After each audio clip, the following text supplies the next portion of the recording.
दो मेरे माता पिता, दो हम। अब तो बोलो, दो छोरा छोरी, हो गया 6 का सेट पूरा। पहले की बुजुर्ग माता यहाँ बैठी है, नहीं बोलो तरी जीजियो, तुम बुजुर्ग जितने बैठे हो सही ईमानदारी से बोलो। पहले कटोरी लेके आते थे, कितनी लाते थे?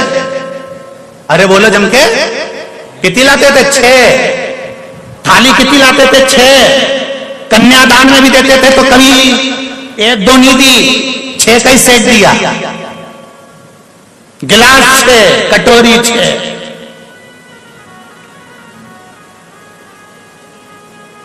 ना जाने किसने लाके छोड़ दिया। हम 2, हमारे 2। मेहमान ज्यादा आ जाए तो थाली धो,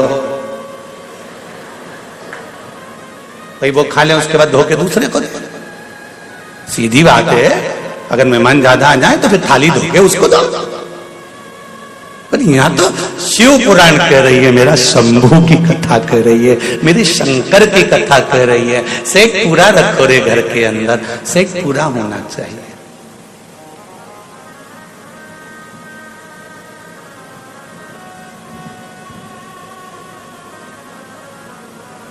और जब घर में जो बुजुर्ग होते हैं, घर में जो बूढ़े होते हैं, इनके होने से बड़ा लाभ है।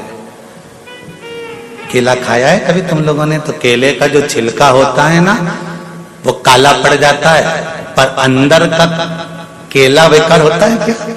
नहीं, छिलका भले गड़बड़ हो जाएगा पर अंदर के भाग को, अंदर के जो केला है उसको वो बेकार नहीं होने देता। उसी तरह घर के जो माता पिता हैं वो केले के छिलके की तरह हैं। वो भले अवस्था गलती चली जाती है, शरीर ढलता चले जाता है, पर अपने बेटे और बेटी को कभी तकलीफ नहीं आने देते। ऐसे केले के छिलके, माता पिता नहीं है, वो केले के छिलके हैं जो केले को बेकार नहीं होने देते। उसी तरह घर के बुजुर्ग, घर के बड़े आपको कभी बेकार नहीं होने देते।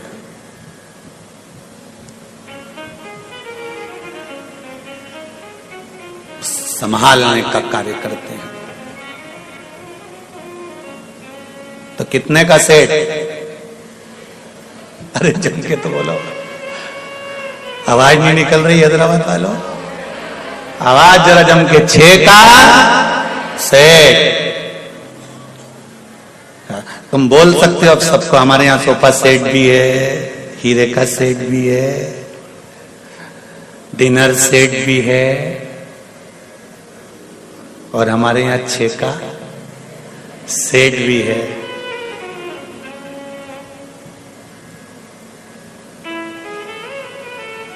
नहीं तो आज का जमाना सोफा सेट भी है, डिनर सेट भी, हीरे का सेट भी है, सोने का सेट भी है, बस आदमी अब सेट है।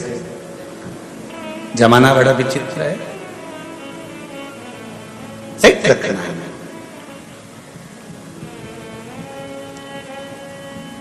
पार्वती ने फिर शिव जी से कहा, प्रथम चंद्र को आपने पकड़ा,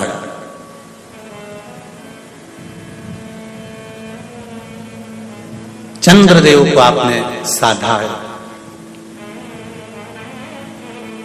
और एक चंद्र को साध कर सारे ग्रहों को अनुकूल कर रखा है।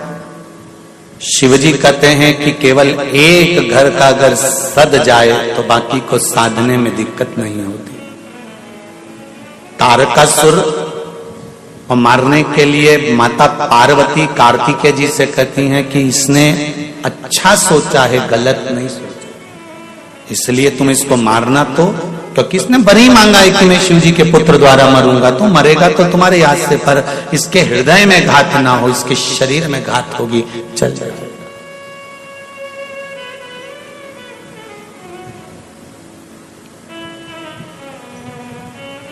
इसके हृदय में घात ना हो, शरीर में घात होगी तो चल जाए।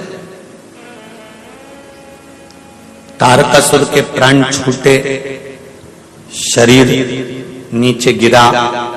तारकासुर के प्राण छूटते से ही तारका मुस्कुराया, और मुस्कुराने का कारण केवल एक ही था कि जिस शिव की आराधना मैंने जिंदगी में करी, वही शंकर के पुत्र ने मुझे शिवधाम पहुंचा दिया। इससे बढ़कर सुख और क्या चाहिए। जितने लोग आस्था चैनल पर कथा सुन रहे हैं, फेसबुक यूट्यूब पर कथा सुन रहे हैं और इस पावन प्रागण्य में कथा सुन रहे हैं, उनसे निवेदन करूंगा, बहुत भटक लिए थे अपन, सारी दुनिया में भटक रहे थे, किसको भजें किससे कहें किससे ना कहें, ना जाने कितनी कितनी जगह पर जाकर सिर रगड़ा होगा, ना जाने कितनी जगह बाबा जोगियों के चक्कर में पड़ गए होंगे, ना जाने कितने प्रपंच में पड़ गए होंगे, पैसे पर पैसा बर्बाद कर दिया होगा। पर अब हमको किसी के चक्कर में नहीं पड़ना, हमको तो उसके चक्कर में पड़ना है कि जिसने स्वयं कह रखा है कि मेरा तो चक्कर भी मत लगाना। सारे देवताओं की परिक्रमा होती है, शंकर जी की होती है क्या? नहीं।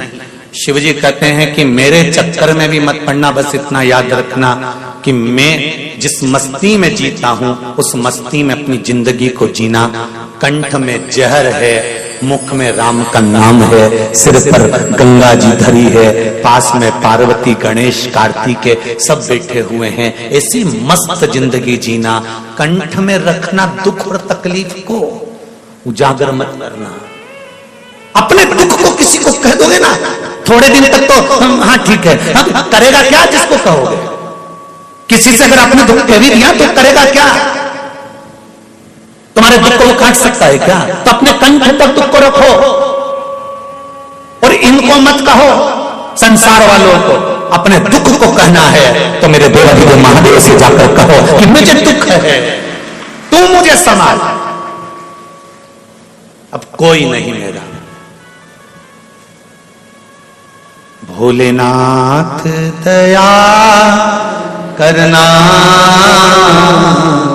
मैं तेरे भरोसे, मेरे बाबा दया करना, मैं तेरे भरोसे। उससे कहो, परिवार वालों से कहोगे अपना दुख थोड़े दिन सुनेंगे, इस कान से सुना इस कान से निकाल देंगे, कर तो रहे हैं, टेबलेट दे तो रहे हैं, डॉक्टर को दिखा तो रहे हैं, सारी तो जांच करवा ली, अब हम क्या करें, क्या हम मर जाएं? परिवार वालों से कहोगे तो एक ही बात कहेंगे, हमने सब तो कर रहा है, आगे बढ़कर तुम्हारी बहु सेवा कर रही है, आगे बढ़कर तुम्हारे लिए रोज डॉक्टर आ रहा है, इंजेक्शन लगा कर जा रहा है, ये कर रहे हैं, जांच करा रहे हैं, ये कर रहे हैं, वो कर रहे हैं। घर के लोग तो तुमसे इतना ही कहेंगे कि हम सब कुछ कर रहे हैं। तो अब घर के लोगों से कहकर देख लिया ना तुमने अपना दुख, अपनी तकलीफ, अपना कष्ट।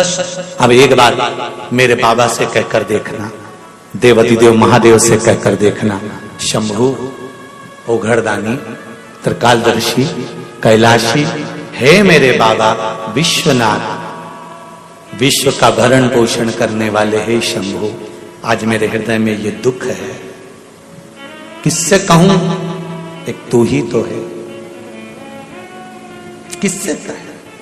अब उससे बोलकर देते।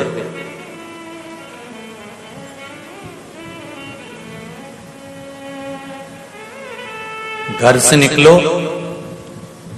तो श्री शिवाय नमस्तुभ्यम या पंचाक्षर नमः शिवाय या षडाक्षर ओम नमः शिवाय या द्वादशाक्षर ओम नमो भगवते वासुदेवाय या 2.5 अक्षर का कृष्ण या 2 अक्षर का राम कहते हुए निकलो। हम तुम पर बंधन नहीं करेंगे, बिल्कुल। हम आपसे ये नहीं कहेंगे कि आप बंद कर रहो शंकर जी के, आप तो घूमते रहो, पर अपनी कीमत बरकरार रखना। मक्खी सब्जी के ऊपर जाकर बैठती है तो उसकी कीमत नहीं रहती, पर वो मक्खी सुनार के सोने की अंगूठी पर जाकर बैठती है और पलड़े पर तुला जाती है तो मक्खी भी तोले के भाव बिक जाती है। अपनी कीमत समझना, हर कहीं मत बैठ जाना, जाकर बैठना तो देवाधिदेव महादेव के पास जाकर बैठना, कीमतवान बन जाओ। तुम्हारी कीमत तुम्हें बनाना है, तुम्हारी कीमत तुम्हें बरकरार रखना है। गलत जगह पर जाकर मत बैठ जाना। कहीं का बाबा जोगी के हमारे पास आकर बैठो, हम ये कर देंगे, हम ये कर देंगे, हम ये भभूति उड़ा देंगे, हम ये बेल दे देंगे, हम तुमको ये दे देंगे, हम तुमको वो दे देंगे, और घूमना चालू कर दो और देना चालू कर दो। ऐसे फालतू जगहों पर जाकर मत बैठना। अपनी कीमत बरकरार रखना कि मैं कहूं तो मेरे देवाधिदेव महादेव से कहूं, मेरे शंकर के पास जाकर बैठूं, शिव मंदिर में जाकर बैठूं, शंकर का अनुमोदन करूं। मंदिर भी नहीं जा सकती तो अपने घर में बैठकर उस शंकर का अनुमोदन करना चाहती हूं। 3.5 करोड़ रोम छिद्र ये मनुष्य के शरीर में है। 21,600 श्वास ये मनुष्य के शरीर से रोज निकल गई। प्रतिदिन मनुष्य के शरीर से 21,600 श्वास निकलती है। भगवान से कहो 21,600 श्वास में से कम 100-200 श्वास तेरी निकालना, तेरे भजन की निकालना, तेरे स्मरण की निकालना। 21,600 में से 600 श्वास भी मेरे परमात्मा के नाम की निकल गई तो तुम्हारी 21,000 तो वैसी काम कर गई। तुम उस परमात्मा के नाम की निकालो तो खूब कमाओ दिल से, अपार धन हो तुम्हारे पास, जितनी तुम्हारी कैपेसिटी है उससे ज्यादा कमाओ। हम तो कहेंगे भगवान तुमको खूब दे, 24 घंटा काम में व्यस्त रखे और तुम्हें मस्त रखे, तुम्हारा दिमाग ये फालतू जगह जाए नहीं, पर उसके साथ एक काम भी करते जाना, थोड़ा थोड़ा थोड़ा थोड़ा प्रभु का नाम भी भजते चले जाना। क्यों? कर्म का भोग मनुष्य को भोगना पड़ता है। दुकान पर पत्नी नहीं बैठती, पति को बैठना पड़ता है। नौकरी पति को करना पड़ती है, सर्विस पति को करना पड़ती है, परिवार को पति को चलाना पड़ता है। इसलिए पति को नौकरी में भी झूठ बोलना पड़ता है तो व्यापार में भी झूठ बोलना पड़ता है। बेईमानी पति को नौकरी में भी करना पड़ती है तो व्यापार में भी करना पड़ती है। पति को परिवार चलाने के लिए कपट व्यापार में भी करना पड़ता है तो नौकरी में भी करना पड़ता है। परिवार चलाने के लिए पति को छल नौकरी में भी करना पड़ता है तो व्यापार में भी करना पड़ता है। एक बात याद रखना, दुकान पर या नौकरी में छल तुमने करा, कपट तुमने करा, बेईमानी तुमने करी, प्रपंच तुमने करा, सब गलत काम तुमने करा, कमाकर लाकर पत्नी को दिया, बच्चों के लिए और पत्नी के लिए इकट्ठा किया, पर अंतिम समय में जब प्राण छूटेंगे, ऊपर जाओगे, तब वो पूछेगा क्या करना है, तो कहेगा मैंने जितना कमाया था अपनी पत्नी और बच्चों के लिए कमाया था, तो मुझे नरक मत पटको, साथ में मेरी पत्नी और बच्चों को भी तो नरक पटको। तो यमराज भी कहेगा झूठ तूने बोला है, कपट तूने करा है, बेईमानी तूने करी है, छल तूने करा है, प्रपंच तूने करा है, इसलिए भोगेगा भी तू ही। इसलिए एक लाइन याद रखना, तेरा क्या होगा रे कालिया, भोगेगा भी तू, ना पत्नी भोगेगी ना बच्चे भोगेंगे, भोगना तुझे पड़ेगा। इसलिए मेरा निवेदन है, पत्नी और धर्म पत्नी में जमीन और आसमान का अंतर होता है। पत्नी पति को पतन के रास्ते पर ले जाती है, सिनेमा घर ले जाती है, पार्टियों में ले जाती है और मायके ले जाती है। धर्म पत्नी पति को शिव महापुराण तक और धर्म के पथ तक लेकर जाती है। पत्नी और धर्म पत्नी में जमीन और आसमान का अंतर होता है। पत्नी पतन के रास्ते पर ले जाती है, धर्म पत्नी धर्म के रास्ते पर ले जाती है।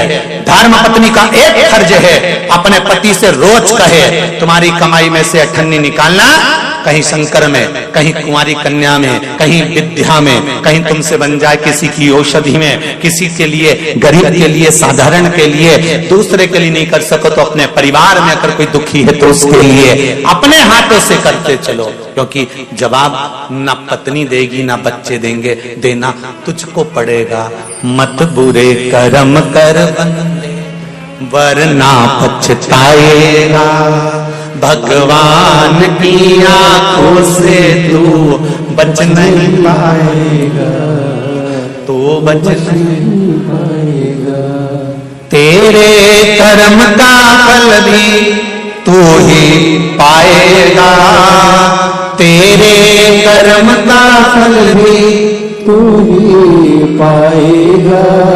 जैसा किया तूने तेरे आगे आएगा, जैसा किया तूने तेरे आगे आएगा। मत बुरे कर्म कर बंदे मत बुरे कर्म कर बंदे, वरना पछताएगा। भगवान की आंखों से तू बच नहीं पाएगा, तू बच नहीं पाएगा। अरे ओ अज्ञानी मत करना, अरे ओ अज्ञानी मत करना दानी। कहाँ पाया?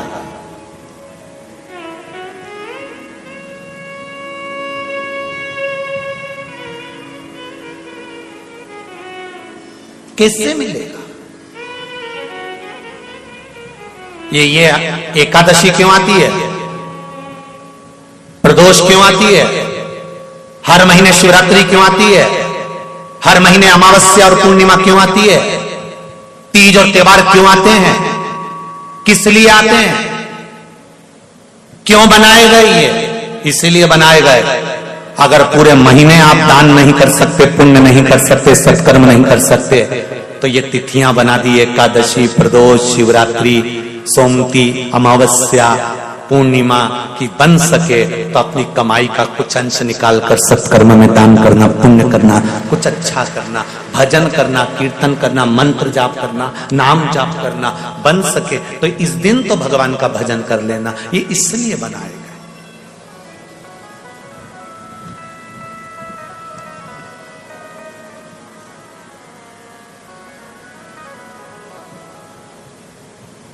कोई जरूरी नहीं है कि तुम 24 घंटा भगवान का भजन करो। कोई जरूरी नहीं है कि 21,600 श्वास तुम भगवान के नाम की जपते ही रहो। हम तो आपसे ये भी नहीं कहते कि तुम 24 घंटा भगवान का भजन करने बैठो। हमने कभी नहीं किया आपसे कि 24 घंटा भजन करो। हम तो इतना बोलते हैं, आदि में पुनि, पहले के संबंध और आज के संबंध को याद रखना। पहले के समय पर लड़का लड़की को केवल लड़की चाय की ट्रे लेकर आती थी, नीचे रखती थी, निगाह उठाकर देखती थी, लड़के ने लड़की को देख लिया, लड़की ने लड़के को देख लिया, संबंध पक्का हो गया। वो विवाह आज तक टिक रहा है, आज तक। ये जितने डोकरा डोकरी बैठे हैं नहीं, इनको देख लो, ये विवाह आज तक टिक रहा है। ना इन्होंने शादी के पहले ना लड़के को देखा था, ना लड़के ने लड़की को देखा था। ये जितने बैठे ना 80, 70, 60, 65, 70 वाले, इनसे पूछो इन्हें देखा था क्या? नहीं। इनके माँ बाप पक्का करिया है। इन्होंने कहा लड़का लड़की को देखना है, तो ये चाय की ट्रे लेके आई, नीचे रखी, लड़के ने लड़की को देखा, लड़के ने लड़के को देख लिया। कोई बात नहीं, कोई स्माइल नहीं, कोई निगाह उठाकर बात नहीं। और लड़की चाय रखी, चली गई, लड़के ने देख लिया लड़की को, लड़की ने लड़के को देख लिया, और विवाह पक्का हो गया। 7 जन्म तक निभने वाला वो संबंध पक्का हो गया, आज तक निभ रहा है। और एक आज के समय का विवाह, लड़का लड़की को दिखाओ, लड़की लड़के को दिखाओ, दोनों में बात पक्की हो जाए तो होटल लेके जाओ, होटल में इनको 1 घंटा पहले बिठाओ, ये इनके समझेगी, ये इनके समझेगा, समझने के बाद